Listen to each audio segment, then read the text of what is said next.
Quite it. What's up, everybody? Ethan, fight me on this. I'm Jill, Coach Shield out April. And welcome back to the podcast. We are here with you and over there, but that's going to stop soon. We're juggling lots. We're trying to find new, innovative ways to communicate with you guys, and we do have a TikTok account, so we're going to try to do some co-creating here. Enjoy the chaos. I'm not even sorry. How are you? How are you since learning that Jill likes to be choked the fuck out? How are you since learning that home buying sucks? Oh, How are me you too. since Ethan started making that noise with his coffee? It's funny because like there's the noise itself pisses me off, but much like Nil on chalkboard and those sounds when you're doing is less annoying. But like there is 49% of me that wants to stroke me out for the noise. So I want to kill me too. I need to point that out. I am very well versed and I want to kill me for that noise, but it's 49%. 51 is that it annoys everybody else, and that's enough to keep me alive. That's my math. Yeah, welcome back to the podcast. We missed you guys, kind of. Some of you are weird. Some of you are kind of weird. Now, we've been busy the last little bit. Things have kind of got, not necessarily chaotic, but more.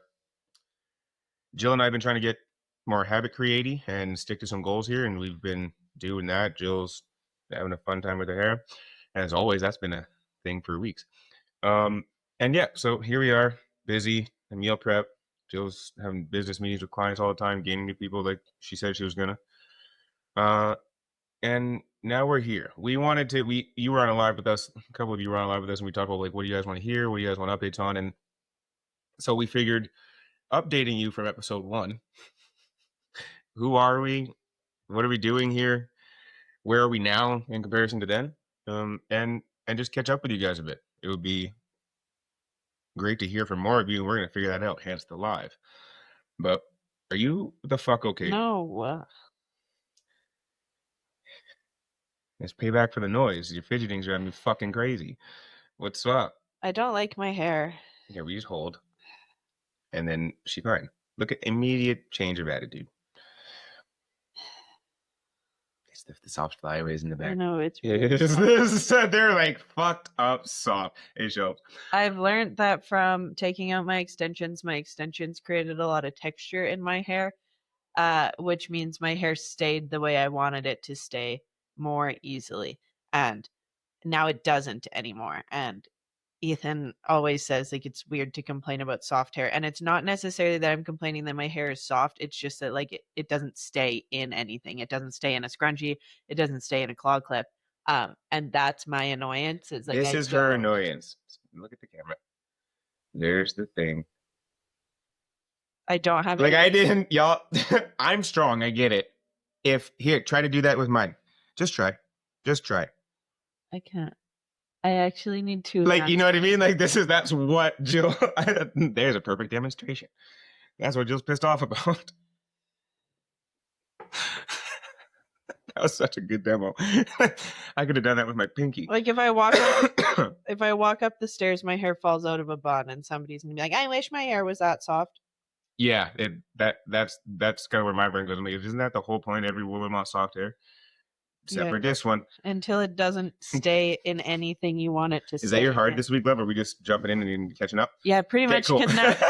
Because now I don't know what to do with my hair. Like it feels silly to put extensions back in my hair, but I'm not, like if I'm just going to spend the rest of my days whining about my hair, then like I have to change something. But like, I don't know. I'm trying to wait it out so that I give my hair a chance to like grow in length and like reform some thickness of having extensions for like the better part of 10 years.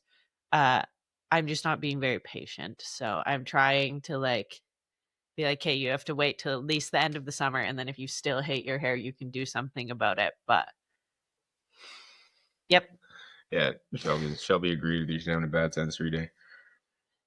Yeah. It's less, I will say my hair since taking extensions out is less sensory annoying. Because there's less hair on my head. It's just like I can't really put it away. These things are always here. I like them because they're soft. Yeah, my hair's really soft. It's just like doesn't stay put very well. Mm-hmm. Yeah. Yeah, my heart is hard. Hard's my mental health. I was doing pretty good, setting habits and all the stuff. Uh, y'all were here. I saw the videos that I had a shitty week last week. Last week, yeah, no sleep, and I'm back to like day two. I slept a little bit last night, and I finally went passed out like 3:30. Um, yeah, I don't. And this one, like I journaled about it. Like I don't. I've got nothing. Like in all my digging and all my sitting with it in silence, like I got nothing. And I hate that fucking feeling. Like I know myself so well, and I do all this work and this digging. And in preparation for that, that means that there's a very large thing somewhere in this feeling. There's a very large experience that my system's trying to navigate. Somewhere along in the last week, someone set into motion something that I am not aware of, but well figuring out. And it's been heavy and low, and this very familiar feeling of alienation in my own head. Like it's not safe anywhere. It's not fun anywhere. It's all work. It's all ugly and dark. And I know that a piece of it is I can't get away from it with the state of the world. As a sexual abuse survivor, an extreme sexual abuse survivor, I'm reminded of my story every day, anyways. But with government officials fucking children and eating them, with popular celebrities fucking children and eating them, um, I get reminded extra every day. Like holy fuck extra. And those those correlations, we don't have to get into it. Maybe I'll make a whole episode about that heavy and ugly. But it's just, yeah, it's that. I'm reminded every day of my story. I'm reminded every day that all you motherfuckers are just as bad as the abusers because all of you just continue to sit there and do nothing. And I say that out of some piss off and hurt and hate because I'm here screaming along with other survivors that this stuff happens and we need to change it. And everybody goes, yeah, but it doesn't really affect me. And like those people, I want it to affect them. My hard is that I'm in a state where I'm so fed up with people that I want everybody to experience it. If you think that you can toss it away so frivolously, so cavalier and be that way with it, I hope you have to live with an abuse. I hope you have to live with assault. I hope someone climbs into Pam Bondi's car, does everything they can to her and leaves her there. And then when she says something about it, nobody believes her. Nobody hears her. She gets shunned and alienated and feels that lonely, desperate feeling for extended periods of time because I've known that experience since I was 3. And there's weird ass people in this world. There's so many, you're neighbors with so many of them that just let it go, that defend it over faith, over politics, over stupidity. And my heart is that I want them all to die. You can't convince me that they're good people. You can't convince me that just because you don't say anything, you're a good person. No, you're actually equally as bad and you're equally as culpable. And you can suck, set a shotgun too. Because it's people like you that allow that to keep happening to people like me. And I'm 35. But what happened to me, count them. That's my heart.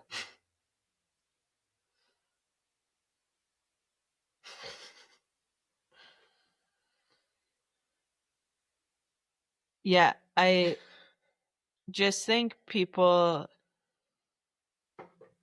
everyone wants to dismantle all the things, the patriarchy. They want new leaders, but then they don't actually want to do it because this is currently showing how ingrained all of the fucked up things are in every system we know. And I had this conversation with my auntie who we love because her son plays hockey in the States. So she spent time in the States. And she said that the thing over there is that people are like, well, but like if you undo one of the systems, they'll all crumble. So then let them crumble. Mm-hmm. And my auntie's exact words were, so then burn it down and start over again. Mm-hmm. And I don't know how that's not the obvious solution for everybody of like, well, businesses will crumble and the economy will crumble and this will crumble. And so let it crumble. Yeah, crumble it. It's not a fucking functioning thing right now. You keep going, baby. I'm just going to get mad. Yeah, let it crumble. because if this is how it was built in the first place, I don't want a system that's built like this again anyways. So let it crumble and then rebuild it properly. Mm-hmm. Yeah, yeah, that all day, every day. I That don't know why people are scared of it crumbling. Let it crumble. It's already. What are you holding on to? It's also already not working for you. Like whether you're an abuse survivor or not, like whether you have Ethan's thing with it or not, like it's not working. The system is not working for 98% of people anyways. So let it crumble and start over and build a system that actually works for the mass majority of people instead of the 1%. Yeah. Yeah, I get it. It never, on paper, it makes no sense. In practice, it makes no sense. But then it'll fall, systems will go, yeah, you fucking idiots. Yes, you fucking idiots. You fucking idiots. It's also how things get rebuilt. That is the It'll crash and crumble. That's always been Fuck you. That's always been the story of the world though. You build a system, it doesn't work, it crumbles, you rebuild a new one. Like that's always how it's gone and that's always how it will go. So I don't know why we're so scared of things falling apart. Yeah. The system ain't working anyways. Yeah. It's fucking yep. Joy. My joy was modeling. I modeled this weekend. I fucking love what I get to do as a model. Love it. Fucking love it. Fucking, I love it. This one was a lot of fun. It was much less chaos than normal. And for those of you that have been following my model journey, I wind up helping run the show every single time.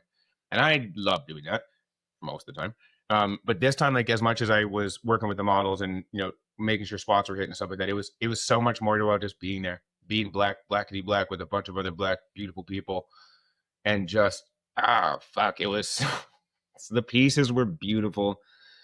I had the honor of walking with a bunch of partners in the middle section with a bunch of really cool looks. And it was so much fun to get to work with these new people. I haven't worked with a model like that in a long time. So to get to chat right beforehand, we're going to do this. Are you safe with this? Do you give me consent to touch you? Can we move around this way? Can I spin you? And just like vibe with the audience. And it was so much fun. I walked in a blue piece, an all blue African indigenous blend. And that's probably my second favorite walk that I've ever done because I danced the whole time. I had so much fun on the runway. So yeah, my joy was getting to do what I do and loving every second of it. Yeah, the fashion show was fun. It was probably one of the best run ones in like they were still behind, but they were like 20 minutes behind instead of like an hour behind. So I always get to see both sides of like the behind the scenes and then also be in the audience, but I would say it was one of the more timely run shows, which is nice because they always make jokes in every fashion show about why it's running behind, but I actually don't think it's funny most of the time. I don't either. So like I will say that I get it to a point, but I still don't. There's a piece of me that wants to be like, yeah, fuck the system, fuck the white people, fuck colonizer, time to construct. But because the rest of the world currently functions on time and you waste mine when you're late, I hate. Well, it's also just like disrespectful because you expect people to show up to the event on time and then you're running hours behind. Like, I just think it's annoying. Anyways, it was timely, well run. They actually like thought of like entertaining people in between shit. Yeah, the performers are really good. Like Solara Vision House is who put it on, if you want to know, and like they just took care of everything. I don't know what it was like for you out there because it was just loud in the back. All we could hear was music. Didn't know what was happening. Didn't even know there was a dancer. That was cool. I got to see some video of that. Yeah, that was cool. My only complaint is that it was so loud. Yeah. Like the whole time. Like I was just like, I should have brought my earplugs because I felt like I was 1,000 years old. I was just like, it's the loudest place in the world in here. But yeah, they actually thought of like entertainment. They actually fed people. It just felt like it was like well run. Yeah, it was good. An art of visionary fashion show put on by Solara Vision House.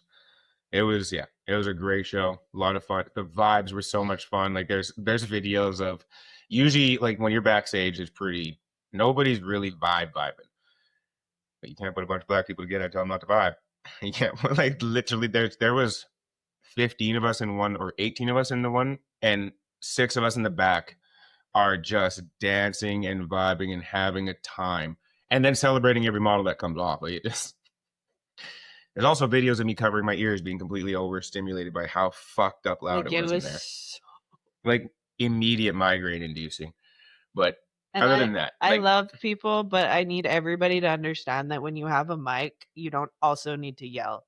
is the point. The mic is doing the yelling for you, and yeah, that was my only thing, is like I need them to turn the decibels down 15 next Mhm. time they run it, and then we're good to go. Yeah, it was a good time. Yeah, this week we're gonna update you. Like we said, we haven't done that in a bit. It's been almost, what, 40 episodes now. Gotta be getting close. Over. I don't know. Lost count. Yeah, over, I think.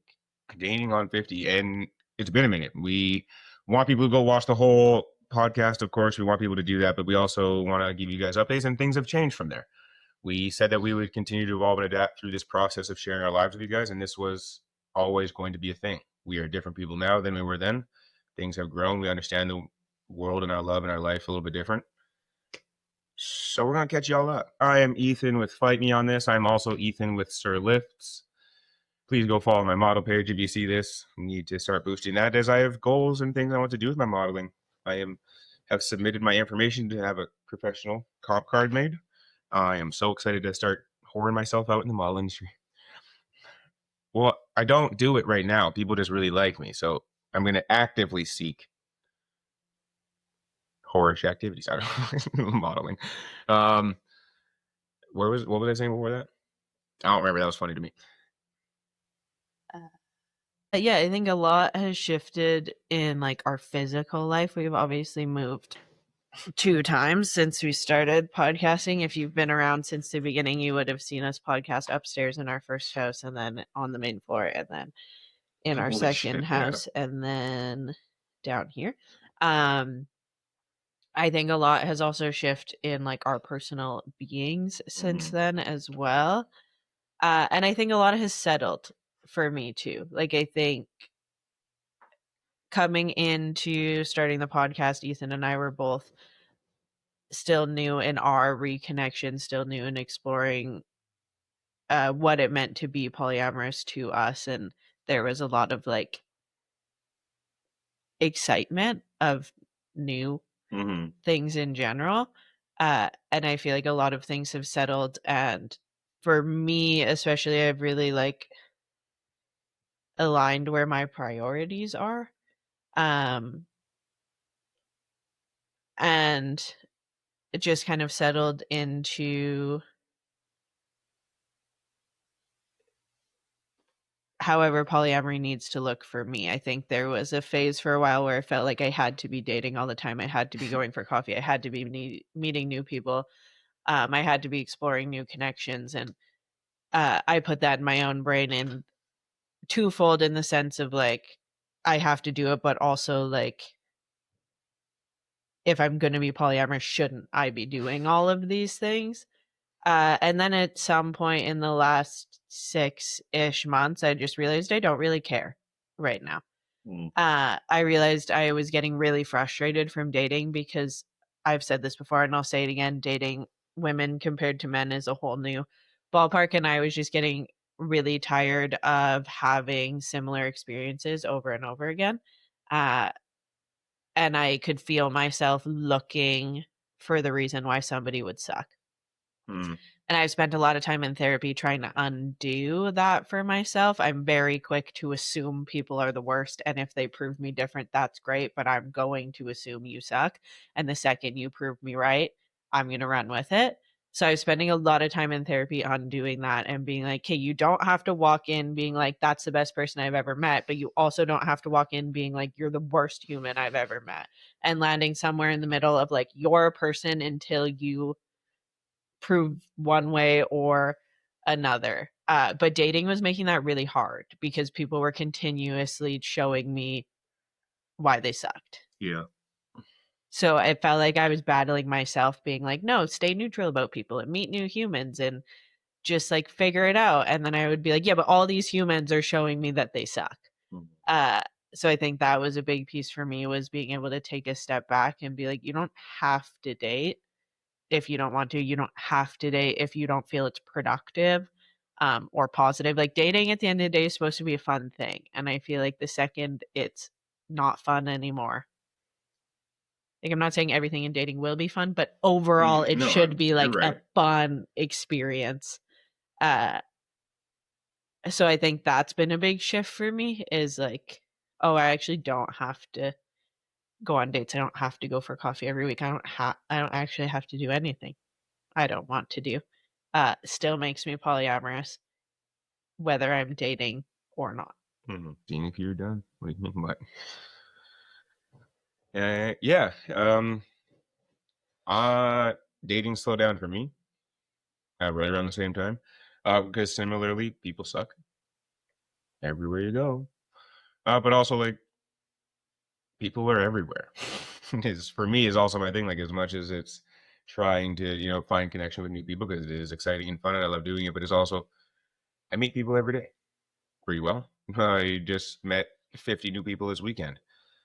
Enjoyed most of them.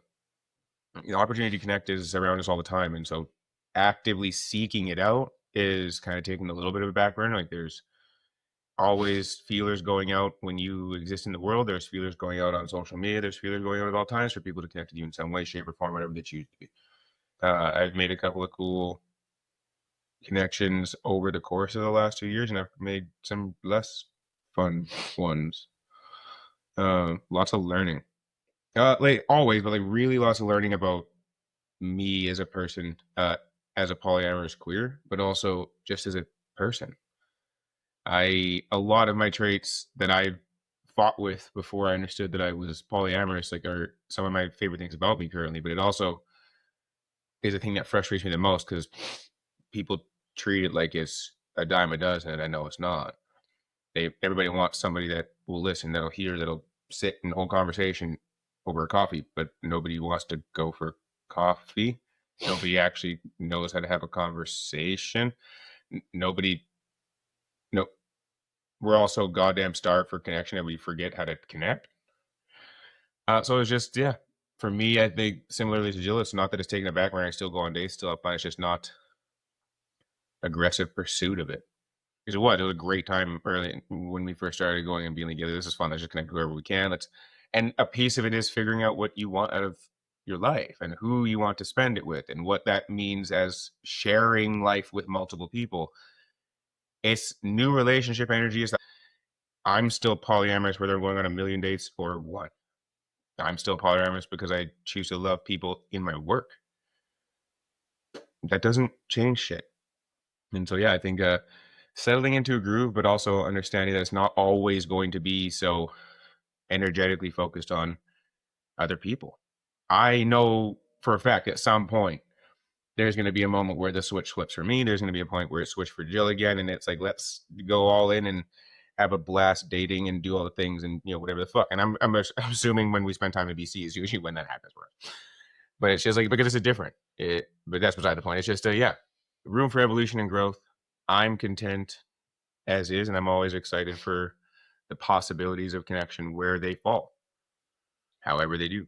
Yeah, I can feel there's a piece of me that's like I've had the thought a few times of like, should I re-download an app? Should I like go out and explore? And I think that comes with like winter easing up at summer. And like, I do very much believe that there's far more possibility for meeting humans in the summer, because Spring, people summer, are out. Yeah, outside, like absolutely. physically outside of their houses. It's easier to dress gay. And that Yeah. does matter. It really does. Like, for me, as much as it does for Jill, I spend most of my summer half naked. But like, there's we talked about this going into the fall. We're like, oh, it's sweater weather, and then you're just warm. There's no looking good. You can't wear it out. You have to wear 7 layers and then take it off in a place and then coat check your shit. That's a lot of work. It's a lot of work to be in public for no reason other than people. So then the spring comes out and everybody shakes off their sad seasonal affective disorder. And then they're like, me with the sun. And then we're all there. Like, Yeah. we're all just queer ass flowers. There's like a big piece of me that misses dating girls, but then I think about like I'm like, okay, here's my exact thought process. I miss dating a girl. And then my brain goes, well, then you have to go on dates to date a girl. And then I go, oh, I don't know if I want to do that right now. So that's my like current thought process because you can't just like up spawn yourself into a healthy relationship. You actually have to go and look for it. But it's also cool to like miss those things. Like Ethan and I have talked about it a few times. Um, but I just think it's neat. Like to your point earlier, I think in the beginning we needed to go and date and make connections and meet people and have Fail. terrible experiences and have people lie and Have great experiences. Like, don't get it twisted. There were some. I can't replicate the face I made when I had a very particular experience. I thought my fucking head was gonna leave my actual body in my life. In my fucking life. I've never experienced that. So there's been some great, real, top-notch, wonderful experiences to go with some of the fucking weird ass experiences we've had. yeah, Like I mean, headache, like a. I'm good. Autism, I can recall that whole feeling.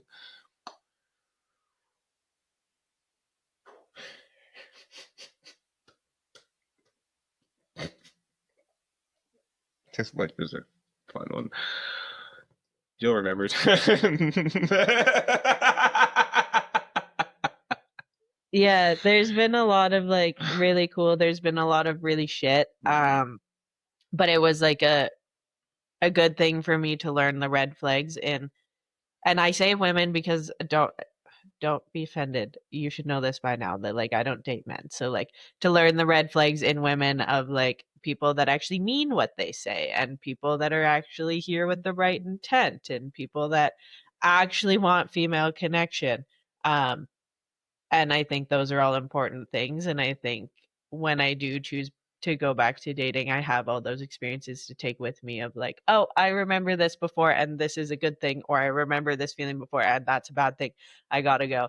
And I do think it will create a lot more ease for me in dating because I just have more to pull from, which then hopefully makes it a more positive experience, ideally. Um, yeah, I don't know what else has shifted for you. We've done lots of business work together, and that like we had started. We knew we were going to do business together before, and we had started when Jill hired me on as a coach, and I've been doing her programming for a very long time now, and all that's good. But like now we're really in a place where it's like, okay, Jill's a very independent bitch. I'm as independent as I need to be toxically, and we've learned that as much as we did our best and do our best to keep some shit to ourselves, like we still are very separate entities. We are very fucking different people. One of the biggest updates that we've had is business wise that we really have blended a lot of our side hustles that we do as individuals into something that we support each other in. And that's for many reasons. Saving time, saving money, trusting each other more, adding to our relationship and connection the way that we do outside of, kink, sex, gay. It's we also have this thing that we're doing together, this push forward in mission, whether it's in health, holistic, mental, spiritual, food, like everything we do has, say, give me your hand. This level of connection or more every time. Like when we walk, it's that. Because I don't like a whole hand, like it's so sweaty, so I like hold it. Yeah, holding hands is so She holds my sweaty. pinky. Oh, because I can also Yeah, and like I like that because like it's nice, but like we realize like we walk through life like this, and that's whether I'm Jill's programmer, but like I don't touch nutrition. That's the main focus of our business. I'm just the dude that programs. That's like 30% contribution. But then I also film Jill every day. Not like that, you fucks. Maybe one day. Actually, I do that too. No, I like straight to your faces. I do that too. Like modeling, Jill does my hair. If I can't see Felicia, this is my stylist. Every time, nobody else gets to touch my hair because fuck you. I don't know you. It's always funny being in rooms of Black humans when I'm It's my favorite moment. twisting Ethan's hair because I see the odd, like, how does she know how to do that? Yeah. Head tilt or like Yeah. double take, or like when I walk in with Ethan, they're like, why is she here? And then I start doing his hair and they're like, wait. Wait, did he bring his personal stylist? And and then she kisses me and leaves, and they're like, oh, is he fucking his stylist? Like, yes, I am. So yeah, it's just a business wise, we do a lot together. Jill supports my meal prep, and like we are together a lot, and people get that. People think we do spend 24/7 together. We actually don't. Um, but we do a lot. Most of our life is intertwined in some way, and as much as Jill's independent, as much as I will get it done, we've learned how to. Jill's still independent, but I'm here for the fallout. I'm here to catch the shit she misses. I'm here to catch the shit she offers me. Yeah, I was even talking to my therapist about it. About, do I want to say about one more time? Sometimes when I say the same word too many times, my brain's like, no. What do you mean? You didn't even no. I don't know what happened. I need to play it back because that sounded like you just went about it. Like I edited it, but it was like about it. They did. I was talking to my therapist about Every time. It's been nice to have Ethan doing my programming, and he hasn't made me have to remind him. Like the only time I'm like, oh shit, is when I forget to tell him to do something. And then I just do it myself because There's been one. The one time she said two names to me and I only wrote one name down. It was the day that it was due, and I was like, "Oh, me bad, didn't." But I wasn't home, so she just did it. There's never been a time where I've had to be like, "Oh my god, Ethan didn't do his job, and now I have to do it," because Ethan wouldn't have a job anymore. And that is both owning a business and also being hyper independent. And we've talked about this before, that like when you support somebody who's hyper independent, you have to hold up your end, or we'll just go back to doing it ourselves. And I told my therapist, like, it's been really cool to bring him in and not have to worry about like, oh, am I going to have to do that? Is he going to actually get it done? Where I feel like if I would have chose to hire a stranger, I would be sitting on my life being like, do you think they're actually going to do it? Yeah, it's been an adjustment for me because like I'm much more like a dude on my own time. And that again, you heard in the live, like ODD is a weird thing and it's something we have to navigate, even in business. Even in business, this matters. So we eat, and I'll still meet it with ODD. And it's only really met with it when I give him. Sorry, baby. I only really notice it when I give him a very short timeline. And I talked about this in Ethan's live the other day about how I think the greatest thing you can do for yourself if you're supporting somebody or navigating ODD is to give them longer timelines. And I really only notice the like defiance if I'm like, hey, I need this done today or tomorrow. Whereas if I'm like, hey, this program needs to be done by Friday, I don't typically get met with a ton of defiance. And it's still going to get done.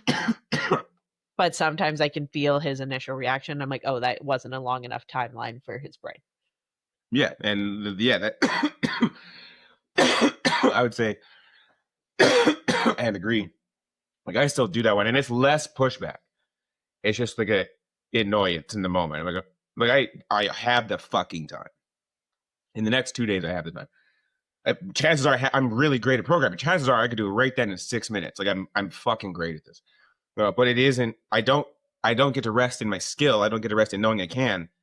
It's not what ODD is. It's not how that works in my brain. It's not a conscious choice. It literally. I wish I could have like a reader in my brain when those things happen. Because Jill says something, and I don't even get to think about it. I don't get to think about it. I hear the word, and at the dot of the question mark, my system goes, fuck you. Like they're hearing the tone, and all of me, all versions of my brain hear the tone, guess the question mark, and I can feel the stir of piss off already before the question's asked. Because it's about to, it's so, I'm describing it to the best of my ability. It's intrusive as shit, even if I'm not doing anything. And I said this the other day, I don't do well with free time because none of my time is free. In this brain, none of my time is free. I pay for everything. And when I'm sitting still, my brain is running, whether it's through trauma, through my day, through whatever the fuck. And then a question gets asked and is now thrown off that process. Why would you throw off that process for nothing that it bothers me now? But obviously, they can't ask me when they want it tomorrow at the last minute because that's stupid. But I don't get to reason with that right then. No, I'm just currently pissed off that someone intruded my space day life area, which is so fucking rude. But from me, that's rude. That's not fair. That and that I know logically, frontal lobe, know that. I've done that. You even know that. But in the moment, I can only like briefly draw on this is important. But then I'm just mad. Like I don't. It's actually one of my like when I get annoyed with myself, the defiance, the fuck you, immediate fuck yous. Like I'm actually I don't like that. I do it to protect myself everywhere else. And so when I don't have control over that thing that I use as a tool to defend myself and protect myself, I don't like myself. Those are the hard ones because I know that I don't. It's my brain wiring. I can't control that piece of me, but it's not fair to Jill. She's done really good, and it's still. I know when it hurts her because she'll withdraw herself from the space in the room, but I never mean it that way, and she knows that in her frontal lobe. But she's got to go deal with the thing I just said. Like I know that's going to happen. There's going to be a Jill wears it or whoever wears it. I hate that because not. I don't not love you. I don't not want to do the thing. I don't control the decision. I don't. But I'm already in it. I'm already fuck you. I'm already fuck you. I don't and I have to catch the fuck you. But then it's on my face. No matter what, it's on my face. It never come out of my mouth. It's always on my face. And no matter how I just like don't. I'm getting emotional about it. Because I can't control it. It's the worst part about being this way. When I can't control things. I hate it. I hate it. I hate it. I owe it so much respect and honor. I hate it because I don't get to control it. There's a piece that I just and everybody around me that chooses to stay so far knows how to deal and take their time with it and catch it, and they have to wear some of it. And I don't like sharing that because I don't think anybody else should have to wear something that I don't like wearing. I didn't ask for it, but I have to wear it. Those are not always that fun because nobody else should have to wear that. I don't mean it. I don't mean to do it. That's why it just comes out of my face. It very rarely comes out of me. So I learned it does not because it's not nobody else's problem. I can't hide it. I think something that's been helpful for me is my dad has for sure has ODD also because my dad is the most helpful man ever. But he doesn't want to be up front. You'll be like, hey, Dad, can you switch that light switch? He's like, I'm not switching that light switch for you. Why do you need that light switch? I'm not doing that. And then I just stand there for a couple minutes. And then he goes, yeah, I can switch the light switch for you. So I think real time, that's actually how it happened. And I'm not fucking kidding. Ethan's watching. I just go silent and I stand there. And then he's like, show me where the light turn around because I'm laughing. Like I know that I hear the question. I hear the piss off. And then I hear silence, and my brain goes, "Wait for it. Show me where the light switch is." Like he's still grumpy about it, but he's gonna do it. He can go to the house with a question, and then be like, "Come back with a story." Yeah, he got mad. How long did it take this time? Most 7 seconds. We were at the dinner table, so Mom just kind of looked at him, and she already knew. I already knew. He just had to catch up. Like every fucking time. So I do think that's been helpful. With navigating Ethan too. He just doesn't say it out loud. And that's sometimes harder for my brain because I have a very anxious brain. So then I guess. So when I'm just reading somebody's facial expressions, I'm like, is he mad at me? And I try to hide it. I will try to mask the face. And I think it's one of our things that's the hardest is when our tisms and our neurodivergent bash heads is I don't like having to read people. Ethan doesn't like having to read people, but we're both really good at it because of our lives. So it's almost easier in my brain if it's said out loud, like my dad, because when I have to read faces, then I start to guess of why the face got made. But I have very much settled into I just kind of slide a thing to Ethan. I'm like, here's the information you need. Here you go, and make it not my problem and not ask because it doesn't help Ethan when I'm like, why did that annoy you? Because he's like, I don't know why it annoyed me. It just Yeah, annoyed me. that's So I something try I to just think be like, people need to here you hear go. is like I don't know how to explain my annoyance because I didn't have a term for it for so long up until I was like in therapy, 28. I didn't have a fucking term for why when people ask and interrupted anything that I was doing, sitting, playing, smoking, reading, typing, fucking. If you interrupt that shit, like I hate you so bad. But I never had a term for it. I never understood what I and then people would be like, well, why'd that upset you? I don't know, but I currently want to fuck you up for it. And then people like wonder where the violent part of ODD comes from. It's because it doesn't make rational sense. The outburst isn't anger towards the person. It's anger towards this thing that is incomprehensible. It's here and you know it. You can't do fuck all about it. One of the only times that Jill and I have big fights is when she can't help but challenge the response. Or I can't not challenge hers. It's the only time we actually fight. If we could not, if our autism could not just need, we would never have made blowouts. But we have to. Like, Yeah, there's it's like no way around it. It's a combo of like my anxious brain needs to know I'm not the problem, but I also need to know why that happened, but I also need to know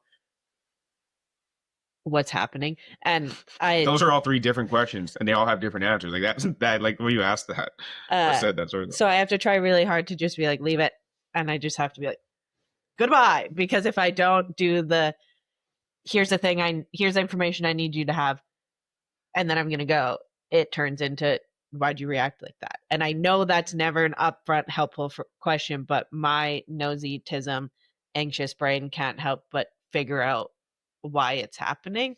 And Ethan's ODD is not funny like my dad's. My dad might not think his is funny. Maybe I should ask him about it sometimes. He's been made fun of for a lot of things his whole life, and that just comes with being the only man in a house full of women. But I've never actually asked if it bothers my dad.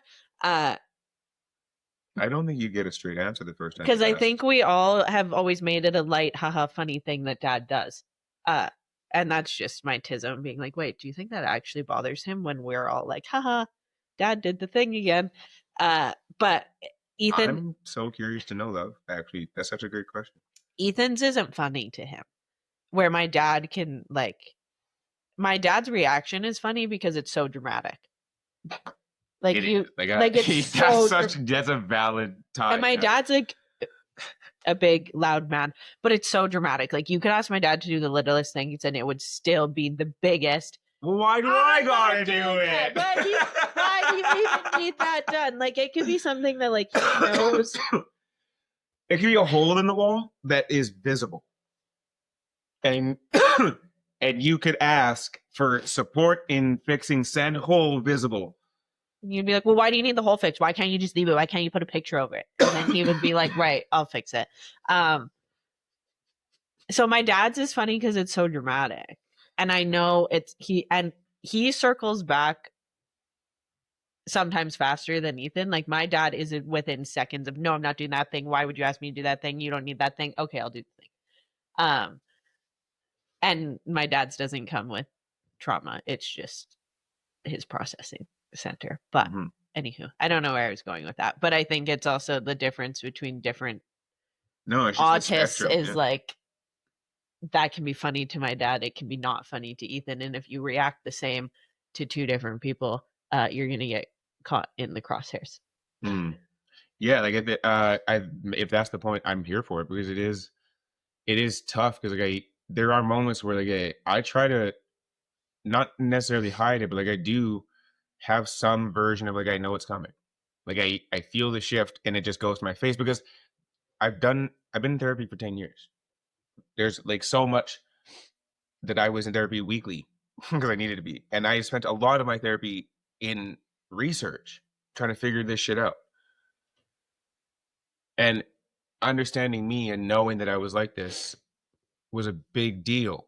how to control that there's never a way, but I can sense it. And the only thing that I can do is then channel it to my face because it doesn't come out of my body. Like I will almost never move,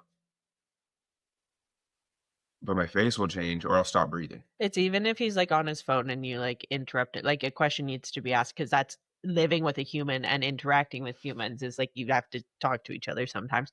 But it could be as simple as him, like, watching a video, and I'll be like, "Hey, what time do you wanna go do this thing?" And his initial look up, I'm like, "Oop." And I think it also helps my brain to, like, predict it, like, as much as I, like, joke about being able to predict my dad, I can also now be like, She "I'm also gonna." doesn't usually start in unless she's not in the room with me. The question started when she couldn't see me, but it didn't stop when she did. Um, yeah, and now I've kinda, like, inside my own brain, I've just been like, "Ask him the thing, this is the reaction, it will settle," and being able to, like, predict it in my brain helps stop the "why did that happen" side Mhm. of it. Um, but yeah, I would say, like, something that shifted, and I think it shifts with anybody, whether you're poly or not, is when you first start doing life together, everything's cool and exciting and fun, and I'm not saying that our life is not cool and exciting and fun, but you settle into, like, the more day-to-day navigating each other. Um, I saw a post on Threads the other day that was like, if you can't, uh dating while you're neurodivergent is not about compatibility, it's about who can handle your brain on the hard days. Mhm. And I think that's something in the last, like, year or so that's really shifted for us is, like, Yeah. especially since me coming off of birth control, like, there's just a lot of brain things happening in this house all the time, and I would say it's been cool to watch us flip between supporting each other. Um, where when, like, we were in our first house together, like, I don't think we were settled enough that we had to navigate as many of the things. We were just like, "This is new, and this is new, and this is fun, and this is Yeah, exciting." like it none of it really affected our day to day. It was and our new relationship energy is how we refer to it, honeymoon phase for y'all monogamous people. But it's just it's not that it's hard to juggle sometimes because it is like I look back and think about like we started this with a couple of rules in our kink and play life, and one was breakfast dick. And like to go from sex every day for a year and a half to none for a time is like the wildest adjustment for my brain, for Jill's brain, for my trauma, for Jill's trauma, for my tism, for Jill's tism, and then to shake all that off and go,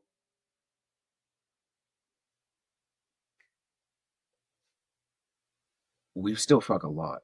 And like I don't and yeah, like, nothing's wrong just because no. things have shifted, and I have to take a step back a lot of the time. Like, Ethan was sleeping this morning, and I just, like, laid with him for a couple of seconds.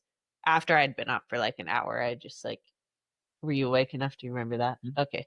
Um, and I think it's finding little moments like that for us now because we're both work part-time jobs out of the house, and we're both busier than we were, like, when I first moved in with Ethan, I was making the most amount of money, I wasn't working the least. So, I had all the energy in the world for all the extra things, and we were in the mountains once a month, and, Mhm. like, there was just a lot of things that were really fun and exciting and cool and new, and when you throw that all together with time and money, things have just shifted, and that doesn't mean things are wrong or bad or whatever. Uh, I just have to take a step back sometimes and recognize that, like, of course, things aren't gonna look and feel the way they did then because Mhm. a lot of pieces of our life have shifted. Excuse me. Yeah. Yeah. And it's for my own, like in my piece of not being a sex object, not having to, having my own autonomy there, like there's still a piece of that I have to juggle every day with. Like, is Jill still happy physically when she doesn't want to be touched? Like, I have to navigate that it's okay always. It's supposed to be okay always. It should be everybody always. But it's a weird amount of scare over here to have that shift be drastic and still be able to be like, yeah, but I hung her from the ceiling 4 days ago. Like, I'm good. Like it's I don't know how this like if people that get it will get it because like there's in every relationship there's an ebb and flow and intimacy and blah blah blah blah blah. But like for us, it's you hear how much we talk about it. You see the way we look at each other. You've seen us fucking wrestle. Like it's not quantity. Like it was we were fucking banging it out all the time. I also think, like, from when we did the Who Are We and Why Are We Here episode to now, like, we had a lot more people around us. Mhm. Like, we were dating somebody together. Ethan had a couple other partners. I was like casually dating, I guess. Mhm. Um, so there was like that came with more outlets for all the things, like where now most of the time it's the two of us hanging. And there's nothing wrong with that, but we had like people as Yeah. outlets to do other things and experience other things and bounce energy off of and do all the things.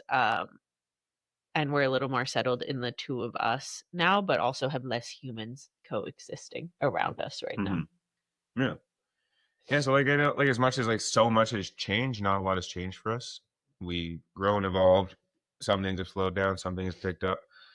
Um, And I would imagine there'll be a time, like you said, where there's a bunch of humans around us again, yeah. and we're in multiple relationships and we're doing all the things. And I think something I've had to settle into is like being poly is going to ebb and flow the same way being monogamous was. Like, Mhm. I wasn't somebody who was always dating somebody when I was monogamous. Um, so why would I assume that it would be that way being poly? Just because there's more selection doesn't mean there's more application. Yeah. Like, I was very good flying solo when I was monogamous, and like Mhm. I don't have to fly solo now because I have Ethan, but why would I think that would be any different? Yeah, genuinely. Oh, there we go. My ass was cramping. Okay, we gotta go. Um, yeah, it's always a fucked up journey. Like there's heavy, there's light, there's a lot of fun in between. But it's not there's not a lot of differences between people. I really wish more people would see that. We think monogamy is weird. We think trying to glorify one person forever and ever is weird, but I sipped that Kool-Aid for 30 years. So I get it. I understand. All we ever offer is another perspective. All we ever offer is how closely knit we really are. I don't think that many monogamous people really genuinely understand their monogamy. Um, like we've said many times, if you have best friends, if you have a group of friends, you love those niggas. Woo! Hate to tell you. You know, if you're like a girl and then your husband goes out of town and you invite your best friend over and you have a sleepover and you like sleep in the same bed and you like do all these fun Do you know activities how together. crazy it is to turn your nose up at that as polyamory? Because that's literally. They're not ready for that combo. They're just not ready. We're gonna go. It's been great. You can find us on the podcast at Shifting the Lens Podcast. If you don't already follow us on TikTok, please do. We're Please. trying to be more active across social media and more engaged from our podcast account because we would really like to push to growing the podcast and getting more eyes and ears on it. If there's ever an episode where you're like, oh, that was cool, I should send it to a friend, please do. Copy the link, send it to a friend. Even if it's not a poly episode, like Any episode. when we bring Maggie back, if you're like, oh, I have a friend that wants to buy a house, like those shares and things like that go a long way. And who knows, maybe your friend will dive into the other episodes and learn something about themselves, but they won't know unless you send them the link to the podcast. You can find me at coachjill.april. Yeah, fight me on this. And we'll catch you guys next time. Thanks.